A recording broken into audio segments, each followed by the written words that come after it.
대통령실과 한동훈 비대위원장 사이 갈등이 시시각각 노출되면서 그 원인으로 지목되는 김건희 여사 명품백 사건에 이목이 더욱 집중되고 있습니다. 총선을 앞두고 김 여사나 윤석열 대통령이 사과를 할 것이냐 말 것이냐를 두고 여권 내 신경전이 고조되는 양상인데요. 김 여사의 명품백 수수 논란, 어떤 내용인지 또 쟁점은 무엇인지 그래픽으로 살펴보겠습니다. 시점은 윤석열 대통령 취임 이후인 2022년 9월로 거슬러 올라갑니다. 김건희 여사가 대표로 있던 코바나 컨텐츠 사무실에 한 재미교포 목사가 찾아와 김 여사를 만났습니다.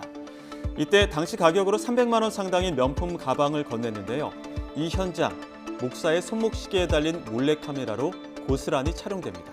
이 영상은 지난해 11월 유튜브 서울의 소리에 올라오면서 세상에 처음으로 알려졌습니다.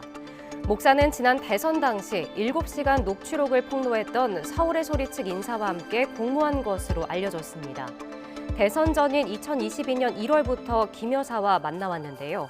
대통령실은 이 목사가 김 여사 선친과의 인연을 앞세워 의도적으로 접근했고 물건을 구입하는 과정부터 촬영한 치밀한 기획에 김 여사가 속은 거라는 입장입니다.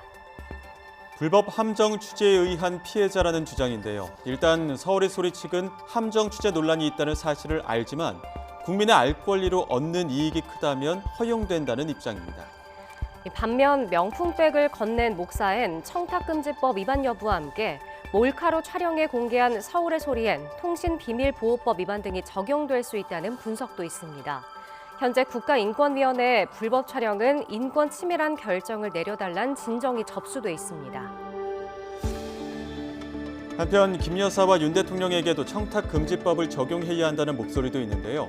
시민단체 등에서 김 여사와 윤 대통령을 청탁금지법 위반과 뇌물수수 등의 혐의로 공수처에 고발하기도 했습니다. 실제로 현행 청탁금지법은 공직자의 배우자가 1회 100만 원, 연간 300만 원 초과 금품을 받으면 안 된다고 적시하고 있는데 조건은 직무 관련성입니다.